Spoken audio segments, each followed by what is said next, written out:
ವಾಗಿ ಸಂಬೋಧನೆ ಮಾಡಲಿಕ್ಕೆ ಹೋಗೋದಿಲ್ಲ. ಬದಲಿಗೆ ವೇದಿಕೆ ಮೇಲಿರುವಂತಹ ಎಲ್ಲ ಹಿರಿಯರನ್ನು ಕೂಡ ಒಂದೇ ಬಾರಿಗೆ ಗೌರವಿಸುತ್ತಾ ವೇದಿಕೆಯ ಮುಂಭಾಗದಲ್ಲಿ ಆಸೀನರಾಗಿರುವಂತಹ ಎಲ್ಲ ನನ್ನ ಹಿರಿಯರಿಗೂ ಗೆಳೆಯರಿಗೂ ಹಿತೈಷಿಗಳಿಗೂ ಹಾಗೂ ನನ್ನೆಲ್ಲ ಕುಟುಂಬದ ವರ್ಗದವರು ಕೂಡ ವಂದಿಸ್ತಾ ತಮ್ಮೆಲ್ಲರ ಮುಂದೆ ಇವತ್ತು ನನ್ನ 3ನೇ ಕೃತಿ ಜವಾರಿ ಜರ್ನಿಯನ್ನ ಅರ್ಪಿಸಿದ್ದೇನೆ.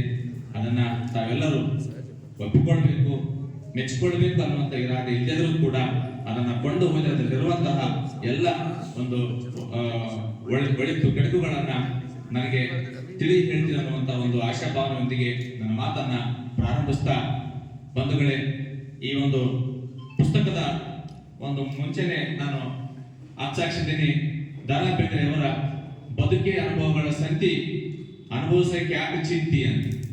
ಬದುಕು ಎಲ್ಲರಿಗೂ ಒಂದೇ, ನನಗೂ ಒಂದೇ, ನಿಮಗೂ ಒಂದೇ, ಎಲ್ಲರಿಗೂ ಒಂದೇ.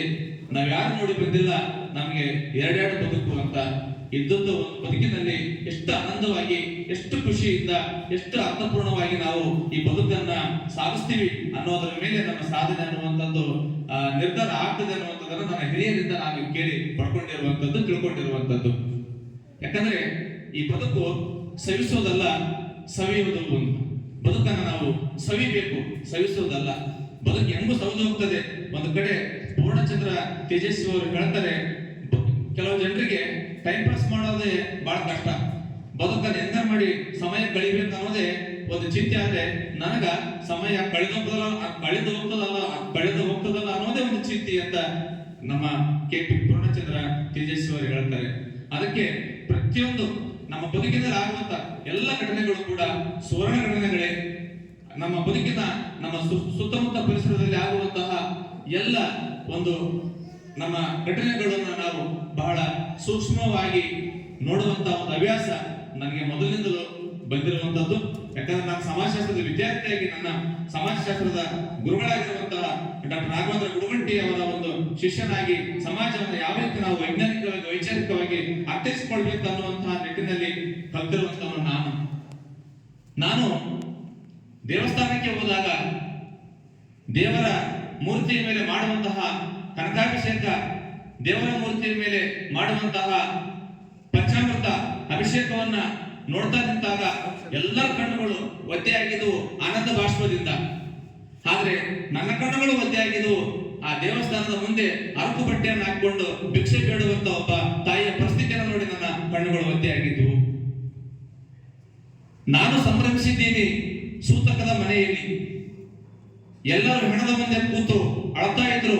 ಆದ್ರೆ ಅಳುವವರನ್ನ ನೋಡಿ ನನ್ನ ಮನಸ್ಸು ಮರಗಲಿಲ್ಲ.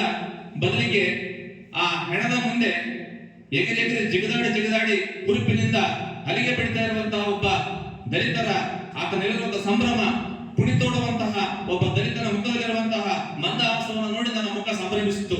ಯಾಕಂದ್ರೆ ಅವ್ರಿಗೊಂದು ಕನಸಿತ್ತು, ಇನ್ನು 3 ದಿನ ನನ್ನ ಕುಟುಂಬದ ಎಲ್ಲರೂ ಹೊಟ್ಟೆ ತುಂಬಾ ಊಟ ಮಾಡಬಹುದು. ಸತ್ತವರ ಮನೆಯಲ್ಲಿ ಸೂತಕ ಆದ್ರೆ ಸತ್ತವರ ಮನೆ ಮುಂದೆ ಇರುವಂತಹ ಆ ತಮಟೆ ಬಡಿಯುವವರ ಕುಟುಂಬದ ಸಂತಸ, ಕುಣಿ ತೋಡಿದ್ರೆ ನಮ್ಗಿಷ್ಟು ಹಣ ಬರ್ತದೆ, ನನ್ನ ಮಕ್ಕಳಿಗೆ ಒಂದು ಒಳ್ಳೆ ಬಟ್ಟೆ ಕೊಡಿಸಬಹುದು, ನನ್ನ ಮಕ್ಕಳಿಗೆ ಒಂದು ಒಳ್ಳೆ ಊಟ ಕೊಡಿಸಬಹುದು.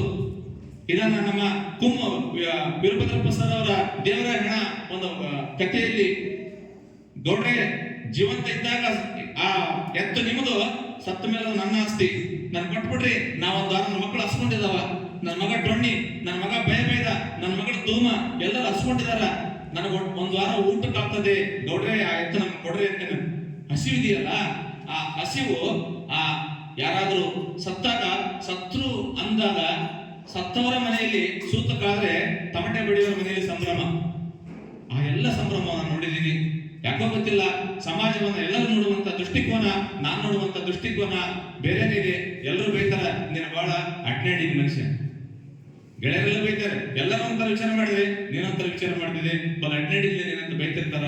ಆದ್ರೂ ಕೂಡ ನಾನು ಆ ಒಂದು ಸಮಾಜವನ್ನು ಅರ್ಥೈಸಿಕೊಳ್ಳುವಂತ ನಿಟ್ಟಿನಲ್ಲಿ ಏನೋ ಒಂದು ಪ್ರಯತ್ನ ಮಾಡಿ ಈ ಜವಾರಿ ಜರ್ನಿ ಅನ್ನುವಂತಹ ಕೆಲವೊಂದು ಆಯ್ದ ಘಟನೆಗಳನ್ನ ನಿಜವಾಗ್ಲೂ ನಾನಿಲ್ಲಿ ಒಂದು ಸ್ಪಷ್ಟಪಡಿಸ್ತೇನೆ.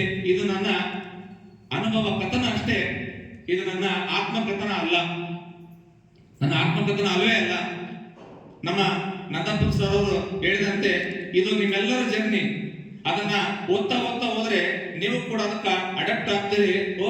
ನನ್ನ ಜೀವನದಲ್ಲೂ ಕೂಡ ಇದೇ ಕಡೆನೆ ಇದೇ ತರ ನಡೆದುತ್ತಲ್ಲ, ನಾನು ಕೂಡ ಬರಿಬಹುದಲ್ಲ ಅನ್ನುವಂತಹ ಹೊಸ ಒಂದು ಬರಹದಾರರನ್ನ ಹುಟ್ಟು ಹಾಕುವಂತ ನಿಟ್ಟಿನಲ್ಲಿ ಇದು ಒಳ್ಳೆಯ ಒಂದು ಕೃತಿ ಅನ್ನುವಂತ ಮಾತನ್ನ ನಮ್ಮ ನಂದಪುರ ಸರ್ ಅವರು ಕೂಡ ಹೇಳಿದ್ರು. ಈ ಒಂದು ಕೃತಿಗೆ ಮುನ್ನುಡಿಯನ್ನ ಬರೆದಿರುವಂತಹ ಡಾಕ್ಟರ್ ರಘುರಾಮ್ ಸರ್ ಅವರು ಹಾಗೂ ಬೆನ್ನುಡಿಯನ್ನ ಬರೆದಿರುವಂತಹ CB ಚಿಲಕರಾಜ ಸರ್ ಅವರು ಈ ಒಂದು ಕೃತಿಯನ್ನ ಮೆಚ್ಚಿ ಬಹಳ ನನಗೆ ಸ್ಫೂರ್ತಿ ತುಂಬುವಂತ ಮಾತುಗಳನ್ನ ಆಡಿ ಮತ್ತಷ್ಟು ನನ್ನಲ್ಲಿ ಹೊಸ ಬರೆಯುವಂತ ಚೈತನ್ಯವನ್ನ ಮೂಡಿಸಿರುವಂತಹ ಆ ಎಲ್ಲ ಗುರುಗಳಿಗೂ ಕೂಡ ವಂದಿಸ್ತೀನಿ.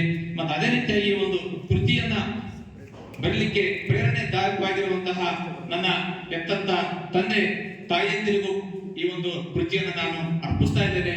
ಅದಲ್ಲದೆ ಈ ಒಂದು ಕೃತಿಯನ್ನ ನಾನು ಬರಿಬೇಕಾದ್ರೆ ಫಸ್ಟ್ ಪ್ರಾರಂಭ ಮಾಡಿದ ಮೇಲೆ ಅದನ್ನ ಚರ್ಚೆ ಮಾಡ್ತಾ ನನ್ನ ಸಾಹಿತ್ಯಿಕ ಗೆಳೆಯರಾಗಿರುವಂತಹ ಡಾಕ್ಟರ್ ಅರುಣ್ ಕುಮಾರ್ ಬೆರಗಿ, ನಮ್ಮ ಶ್ರೀ ಬಸಂಕರ್ ಸಾಹೇಬರು, ಅಣ್ಣ ಕನಕಪ್ಪ ವಾಗಣಗೆರೆ, ನಮ್ಮ ಸಿದ್ದರಾಮಯ್ಯ ಇವರೆಲ್ಲರ ಜೊತೆ ಚರ್ಚೆ ಮಾಡ್ತಾ ಒಂದು ಅವರಿಗೆ ಕೃತಿಯ ಅಚ್ಚನ ಅವ್ರಿಗೆ ಯಾಕೆ ಅದನ್ನ ಕರೆಕ್ಷನ್ ಮಾಡ್ಲಿಕ್ಕೆ ಹೇಳಿದೆ. ಬಹಳಷ್ಟು ಜನ ಕೆಲಸವನ್ನ ಮಾಡಿದ್ದಾರೆ. ಈ ಒಂದು ಕೃತಿಯನ್ನ ಹೊರತರಲಿಕ್ಕೆ ಮೂಲ ಕಾರಣೀಭೂತರಾಗಿರುವಂತಹ ಎಲ್ಲ ಓದುಗ ಮನಸ್ಸುಗಳು ಮತ್ತೆ ಈ ಒಂದು LPK ಮತ್ತು ನೋಬೆಲ್ ಕಾಲೇಜಿನ ಅಧ್ಯಕ್ಷರಾಗಿರುವಂತಹ ಪರಶುರಾಮ್ ಮಲ್ಲಾಪುರ್ ಅವರು ಅವತ್ತಿ ಈ ಕಾರ್ಯಕ್ರಮದಲ್ಲಿ ಇಲ್ಲ, ಆದ್ರೂ ಕೂಡ ಪ್ರತಿ ಅರ್ಧ ಗಂಟೆಗೊಮ್ಮೆ ಫೋನ್ ಮಾಡಿ ಎಲ್ಲ ಅಪ್ಡೇಟ್ಸ್ ಮಾಹಿತಿಯನ್ನ ಪಡೆದುಕೊಳ್ತಾ ಇದ್ದಾನೆ. ಏನೇನಾಯ್ತು, ಹೆಂಗೆ ನಡೀತಾ ಇದೆ, ಹೆಂಗೆಲ್ಲ ಕಾರ್ಯಕ್ರಮ ಅಂತ. ಅದಕ್ಕಾಗಿ ಅಂತ ಒಂದು ಗೆಳೆಯ ನೀನ್ ಏನ್ ಮಾಡ್ತೀಯ ಮಾಡು, ನಾನು ನಿಮ್ ಜೊತೆ ಇರ್ತೀನಿ ಅನ್ನುವಂತ ಒಂದು ಧೈರ್ಯ ತುಂಬಿ ಇವತ್ತ ಎಲ್ಲ ಕಾರ್ಯಕ್ರಮವನ್ನು ಆಯೋಜನೆ ಮಾಡಿ ಬಹಳ ಅಚ್ಚುಕಟ್ಟಾಗಿ ವ್ಯವಸ್ಥೆಯನ್ನ ಮಾಡಿ ಇವತ್ತು ಅವರು ಅನ್ಯ ಕಾರ್ಯದ ನಿಮಿತ್ತ ಬೇರೆಯವರಿಗೆ ಹೋಗಿದ್ದಾರೆ.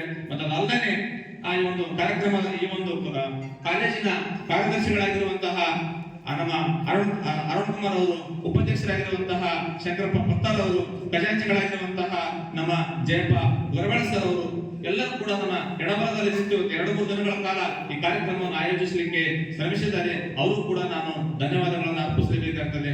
ಮತ್ತೆ ಈ ಒಂದು ಪುಸ್ತಕದ ಎಲ್ಲ ಕರೆಕ್ಷನ್ಗಳನ್ನ, ವ್ಯಾಕರಣ ತಿದ್ದುಪಡಿಗಳನ್ನ, ಅಕ್ಷರಗಳನ್ನ, ದೋಷಗಳನ್ನ ತಿದ್ದುಪಡಿ ಮಾಡಿದಂತ ನನ್ನ ಕಚೇರಿಯ ಸಿಬ್ಬಂದಿಗಳು ಇವತ್ತು ಅವ್ರು ಯಾರು ಬಂದಿಲ್ಲ, ಅಂದ್ರೆ ನಮ್ಮ ಸಿಬ್ಬಂದಿಗಳು ಇವತ್ತ ಎಲ್ಲ ಕರೆಕ್ಷನ್ ಅನ್ನ ಮಾಡಿ ಎಲ್ಲ ಅದರಲ್ಲಿರುವಂತಹ ಕಾಗುಣಿತ ದೋಷಗಳಲ್ಲಿ ಕಲ್ಲು ಮುಳ್ಳುಗಳನ್ನು ಆರಿಸಿ ಇವತ್ತ ಸ್ವಚ್ಛಗೊಳಿಸಿದಂತಹ ಆ ಸ್ವಚ್ಛ ಮನಸ್ಸುಗಳು ನನ್ನ ಕಚೇರಿಯ ಸಿಬ್ಬಂದಿಗಳನ್ನ ನಾನು ಇವತ್ತ ನೆನೆಯಬೇಕಾಗ್ತದೆ. ಅವರು ಇವತ್ತು ಕಾರ್ಯಕ್ರಮಕ್ಕೆ ಬರದಿದ್ರು ಸಹಿತ ಅವರು ಶುಭ ಕೋರಿದ್ದಾರೆ, ಸರ್ ನಿಮ್ಮ ಪುಸ್ತಕ ಬಿಡುಗಡೆ ಕಾರ್ಯಕ್ರಮ ಯಶಸ್ವಿ ಆಗಲಿ ಅಂತ. ಅದಕ್ಕೆ ಮತ್ತೆ ಇನ್ನೂ ಕೂಡ ನಮ್ಗೆ ಪ್ರೇರಣಾದಾಯಕವಾಗಿರುವಂತದ್ದು, ನಂದೇನು ಲಕ್ಕಿನ ಗೊತ್ತಿಲ್ಲ, ಈ ಸಿಂಧುದೂರಿಗೆ ಬಂದಿನಿ ನಾನು ಲಕ್ಕ ಚೇಂಜ್ ಆಗಿದೆ. ಯಾಕಂದ್ರೆ ಇಲ್ಲಿರುವಂತಹ ಮನಸ್ಸುಗಳು, ಯಾಕಂದ್ರೆ ನಾವಾಗಲೇ ಹೇಳಿದ್ದೀವಿ ವಾರ್ಡ್ ರಿಚೆಸ್ಟ್ ತಾಲೂಕ ಅಂತ ಟೈಪ್ ಮಾಡಿದ್ರೆ ಸಿಂಧನೂರು ಅಂತ ಬರ್ತದೆ. ನಮಗೆ ಗೊತ್ತಿರಲಿಲ್ಲ, ಇಲ್ಲಿ ಬಂದಾಗ ಗೊತ್ತಾಯ್ತು ವಾರ್ಡ್ ರಿಚೆಸ್ಟ್ ತಾಲೂಕು ಅಂತ ಬರೆದಾಗ ಸಿಂಧನೂರು ಅಂತ ಬರ್ತದೆ. ಆದ್ರೆ ಸಿಂಧನೂರಿಗರು ಕೇವಲ ತುಂಗಭದ್ರೆಯ ಒಂದು ಕೃಪಾಶೀರ್ವಾದದಿಂದ ಹಣದಲ್ಲಿ ಮಾತ್ರ ಶ್ರೀಮಂತರಲ್ಲ, ಬದಲಿಗೆ ಗುಣದಲ್ಲಿ ಮಾತ್ರ ಅಗರ್ಭ ಶ್ರೀಮಂತ. ಯಾರಾದ್ರೂ ಒಬ್ರು ಮುಂದೆ ಹೋಗ್ತಾರಂದ್ರೆ ಬೆನ್ನು ತಟ್ಟುವಂತಹ 1000 ಕೈಗಳು ಈ ಒಂದು ಸಿಂಧನೂರಿನಲ್ಲಿ ಇದ್ದಾರೆ. ಹೀಗಾಗಿ ನಾನು ಪ್ರತಿ ಕಾರ್ಯಕ್ರಮದಲ್ಲಿ ಹೇಳ್ತಾ ಇರ್ತೇನೆ, ನಾನು ಸಿಂಧನೂರಿನಲ್ಲಿ ಕೇಳಿದ್ದು ಸ್ವಲ್ಪ, ಅವ್ರು ಕೊಟ್ಟದ್ದು ಜಾಸ್ತಿ ನನಗೆ. ಅದಕ್ಕಾಗಿ ತಮ್ಮೆಲ್ಲರ ಹೃದಯದಲ್ಲಿ ಶಾಶ್ವತವಾಗಿ ಉಳಿಯುವಂತಹ ಒಂದು ಅವಕಾಶ ನನಗೆ ಈ ಒಂದು ಸಿಂಧನೂರಿನಲ್ಲಿ ಸಿಕ್ಕಿದೆ. ಇವತ್ತು ಪ್ರತಿಯೊಬ್ಬರು ನಿನ್ನೆ ಚರ್ಚೆ ಮಾಡಿದ್ವಿ, ನಾನು ನಮ್ಮ ಡಾಕ್ಟರ್ ಶರೀಫ್ ಸರ್ ಸಾಯಂಕಾಲ ಪುಸ್ತಕ ಬೀಗರು ಪ್ರಿಂಟ್ ಮಾಡ್ಸ್ಯಾರ, ಊಟ ಗೆಳೆಯರು ಮಾಡ್ಸ್ಯಾರ, ಎಲ್ಲ ಕಾರ್ಯಕ್ರಮ ಅರೇಂಜ್ಮೆಂಟ್ ನಮ್ಮ ನೋಬೆಲ್ ಕಾಲೇಜ್ ಮಾಡ್ಸ್ಯಾರ. ಅದಕ್ಕೆ ಎಂತ ಲೆಕ್ಕಪ್ಪ ಮನುಷ್ಯ ನೀನು, ನಾನು 3 ಕೃತಿ ಬರೆದಿದ್ದೀನಿ, ಮುಂದಕ್ಕೆ ದಾಟಬಹುದು. ನನಗೆ ಆಲ್ರೆಡಿ ಈಗ 4ನೇ ಕೃತಿ ರೆಡಿ ಆಗ್ತಾ ಇದೆ. ನನ್ನ ಗೆಳೆಯ ಯಾರನ್ನ ಹೇಳಿದಂಗೆ ನಿಜದಂಕಮಲನ 108 ವಚನಗಳಂತ ಆಧುನಿಕ ವಚನಗಳು ಈಗಾಗಲೇ ಸಿದ್ಧತೆ ಇದೆ. ಅದು ಇನ್ನು ಕೆಲವೇ ತಿಂಗಳಲ್ಲಿ ಅಚ್ಚಾಗಿ 4ನೇ ಕೃತಿಯಾಗಿ ಹೊರ ಬರುತ್ತದೆ. ಆದ್ರೆ ಅದಕ್ಕೂ ಕೂಡ ಆಲ್ರೆಡಿ 2-3 ಗೆಳೆಯರು ಆ ಕೃತಿಯನ್ನ ಪ್ರಿಂಟ್ ಆಗೋ ಜವಾಬ್ದಾರಿ ನಂದಂತ ಬುಕ್ ಮಾಡಿಬಿಟ್ಟಾರೆ. ಅದೊಂದು ನಾನು ಸುದೈವ. ಹೀಗಾಗಿ ಅಂತ ಒಂದು ಎಲ್ಲ ಒಳ್ಳೆಯ ಮನಸ್ಸುಗಳು ನನಗೆ ಒಂದು ರೀತಿ ಪ್ರೇರಣೆಯಾಗಿದ್ದಾವೆ. ಅವರೆಲ್ಲರ ಪ್ರೇರಣಾ ಶಕ್ತಿಯೇ ನನಗೆ ಇಷ್ಟೊಂದು ಉತ್ಸಾಹವನ್ನ ಮೂಡಿರುವಂತದ್ದು. ಈಗ ಅದೇ ರೀತಿ ಇವತ್ತಿನ ಕಾರ್ಯಕ್ರಮಕ್ಕೆ ಇನ್ನೂ 3-4 ಜನ, ಇವತ್ತು ನಮ್ಮ ಶಿವಗಣಪ್ಪ ಪ್ಯಾಕ್ಸ್ ಬೂದಿವಾಳ ನನ್ನ ಗೆಳೆಯ, ಸರ್ ಇವತ್ತು ಊಟದ ವ್ಯವಸ್ಥೆ ನಾನು ಮಾಡ್ತೀನಿ, ನಾನು ಬೇರೆಯವರಿಗೆ ಹೇಳಕ್ ಹೋಗಿದ್ದೆ, ಸರ್ ಬೇರೆಯವರಿಗೆ ಹೇಳಬೇಡ್ರಿ, ಇವತ್ತು ಇವತ್ತಿನ ಉಪಹಾರ ದಿವಸ ನಾನು ಮಾಡ್ತೇನೆ ಅಂತ ಬಹಳ ಸಂತೋಷದಿಂದ ಒಪ್ಪಿಕೊಂಡ್ರು. ನಮ್ಮ ನವೀನ್ ಕುಮಾರ್ ಗಡದ್ ಅವ್ರ ಗೆಳೆಯ ಸರ್ ನಾನೇನ್ ಕೊಡ್ಬೋದು ನಿಮ್ಗೆ ಅಂತಂದಾಗ ತಾತ ನೀನು ಕಾರ್ಯಕ್ರಮ ಬಂದ್ರೆ ಸಾಕು ಅಂದೆ. ಇಲ್ಲ ಸರ್ ನನ್ನ ಕೈಲಿಂದ ಏನಾದ್ರು ಇದ್ರೆ ಹೇಳ್ರಿ ಅಂತ. ಇಲ್ಲ ನೀನ್ ನೆನಪಿನ ಕಾಣಿಕೆಗಳನ್ನ ನಾನು ಕೊಡ್ತೀನಿ ಸರ್ ಅಂದ್ಬಿಟ್ರು. ಆ ನೆನಪಿನ ಕಾಣಿಕೆಗಳನ್ನ ನನ್ನ ಗೆಳೆಯ ನವೀನ್ ಕುಮಾರ್ ಗಡದವರು ಕೊಟ್ಟಿದ್ದಾರೆ. ಮತ್ತೆ ಇಷ್ಟೊಂದು ಸುಂದರವಾಗಿರುವಂತಹ ವೇದಿಕೆಯನ್ನ ರೆಡಿ ಮಾಡಿರುವಂತಹ LPK ಮತ್ತು